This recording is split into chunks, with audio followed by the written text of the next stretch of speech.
Hello everyone, good morning. आशा है कि आप लोग ठीक होंगे। आज मैं आप लोग को सामने सब्जेक्टिव प्रश्न अर्थात जो 2 नंबर में पूछे जाते हैं सामान्य हिंदी के क्लास 10th उसके बारे में चर्चा करेंगे, जिसमें आज लेकर आए हैं 3 प्रश्न और नेक्स्ट वीडियो में देखेंगे ताकि आपको समझ में आ जाए। अभी तो 3 ही प्रश्न का हम लोग जिक्र करेंगे इस वीडियो में। पहला प्रश्न है, लेखक किस विडंबना की बात करते हैं? विडंबना का स्वरूप क्या है? क्वेश्चन का जो आंसर है उसे देने से पहले तो आप लोग को पता होना चाहिए यह कौन सा चैप्टर का क्वेश्चन है। यह चैप्टर है श्रम विभाजन और जाति प्रथा, जिसके लेखक डॉक्टर भीमराव अंबेडकर साहब हैं, जिनका जन्म 14 अप्रैल 1891 ईस्वी को महू मध्य प्रदेश में हुआ था।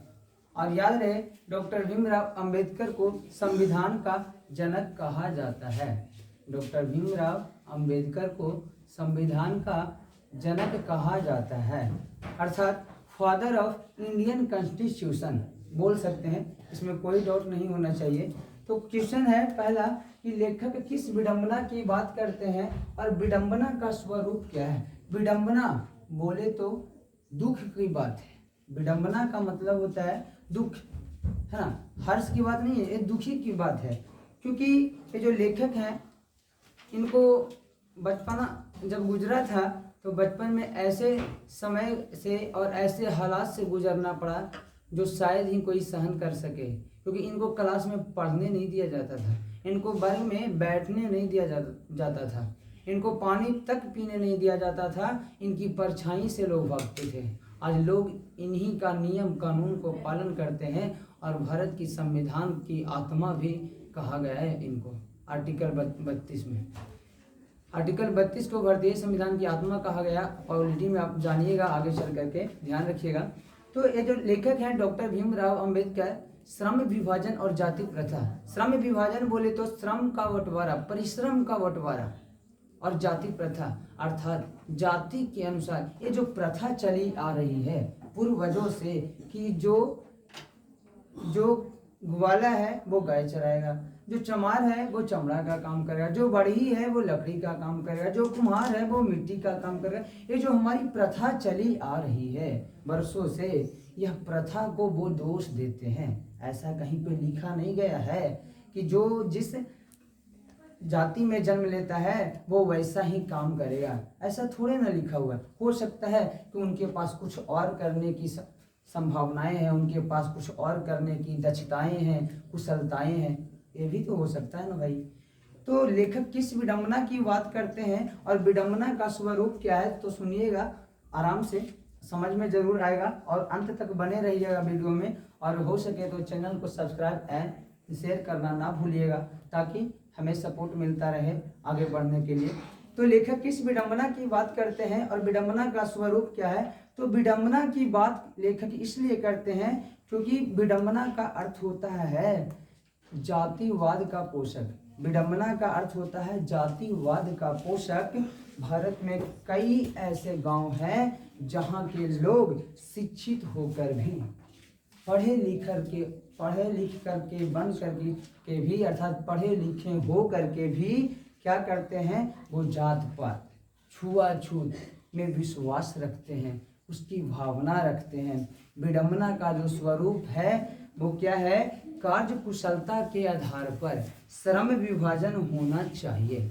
ये जो विडंबना, ये कहते हैं लेखक डॉक्टर भीमराव अंबेडकर जी, ये जो विडंबना का जो स्वरूप है, ये जो आधार है ना बांटने का श्रम का, यह गलत है। जातिवाद के अनुसार नहीं होना चाहिए, यह होना चाहिए इंसान की कार्य क्षमता पर, वो कौन सा कार्य कर सकता है। अगर जो व्यक्ति मंगल ग्रह पे जा सकता है उसको हम नहीं ना बोल सकते हैं भाई कि आप चमार का काम कीजिए, चमड़ा का काम कीजिए, बढ़ी का काम कीजिए। माफ़ कीजिएगा, हमें शब्द यूज करना पड़ रहा है, हो सके तो किन्हीं को बुरा भी लगता होगा, लेकिन ऐसा नहीं है, क्योंकि पढ़ना है भाई।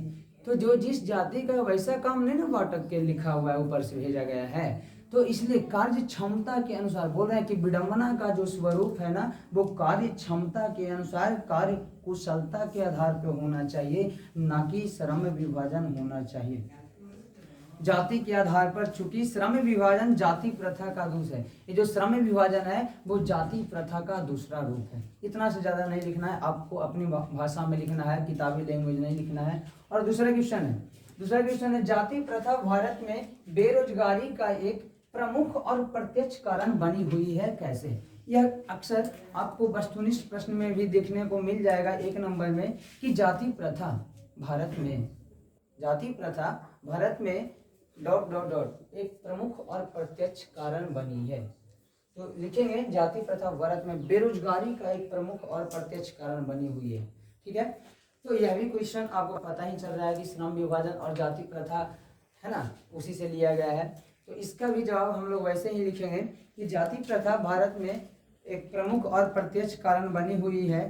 इसके पीछे एक ही कारण है, क्योंकि माना जाता है कि मानव जिस जाति में जन्म लेता है, ऐसा हम लोग मानते हैं कि मानव जिस जाति में जन्म लेता है या जिस जाति में मानव का जन्म होता है वह अपने माता पिता के पेशे के अनुसार, अर्थात उनके जो बाल बच्चे के जो माता पिता हैं जो पेशे यानी जो काम करते आए हैं उस पेशे के अनुसार ही जीवन भर के लिए उस पेशे में बांध दिया जाता है। यह कहाँ का न्याय है?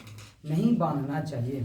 वह मनपसंद कार्य करना चाहता है परंतु कर नहीं पाता है।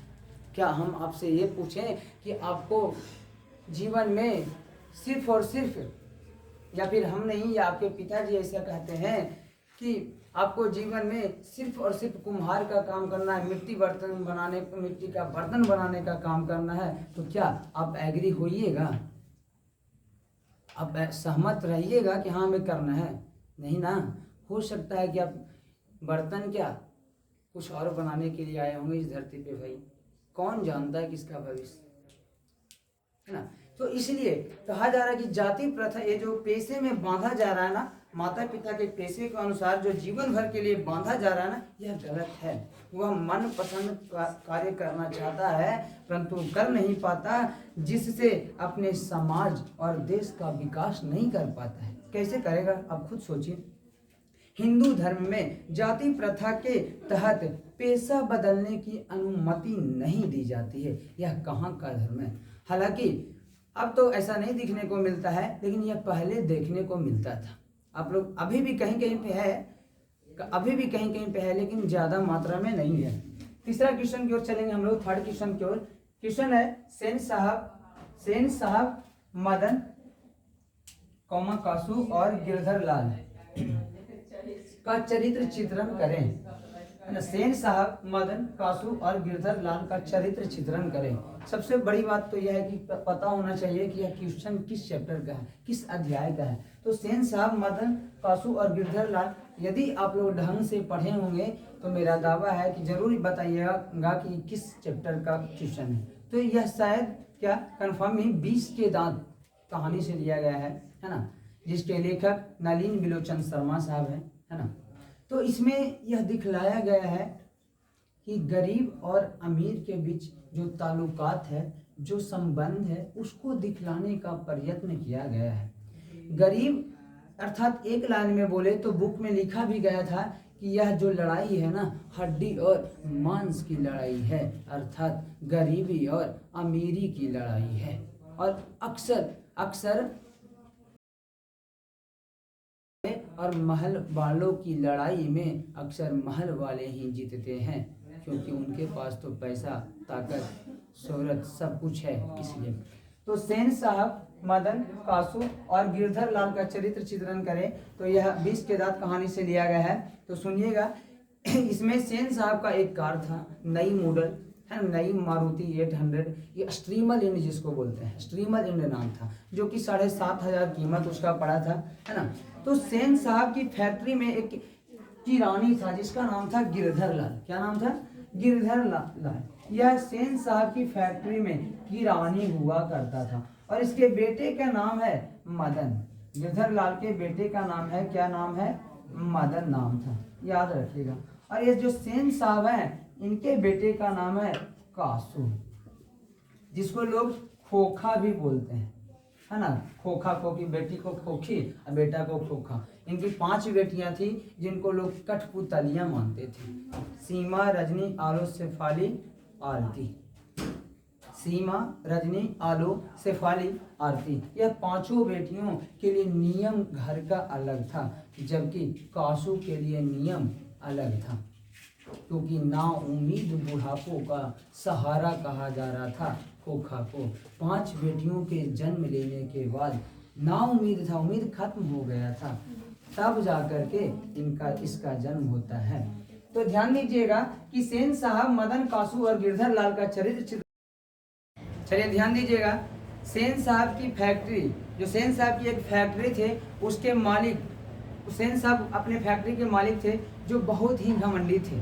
उन्हें रुपयों पैसों का बहुत ही अहंकार था। वो जिन गरीबों के बलबूते पर इतनी बड़ी फैक्ट्री चला रहे थे, महल में निवास कर रहे थे, वो उन्हीं गरीबों के बाल बच्चे को खुश देखना नहीं चाहते थे। यह गलत बात है, आप समझ रहे होंगे। ऐसा सेन साहब का चरित्र चित्रण कर देना है ना।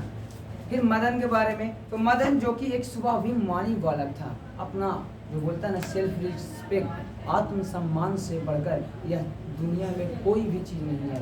इस बात को याद रखिएगा, सम्मान से बढ़कर के, सेल्फ रिस्पेक्ट से बढ़कर कोई चीज़ नहीं बढ़ा है। तो मदन जो कि एक स्वाभिमानी बालक था, जिसका उम्र 5-6 वर्ष था, वह एक बहुत ही ईमानदार बालक था। इसके बाद कासू के बारे में लिखेंगे, 2 ही नंबर का प्रश्न, ज़्यादा भी लिखना नहीं है।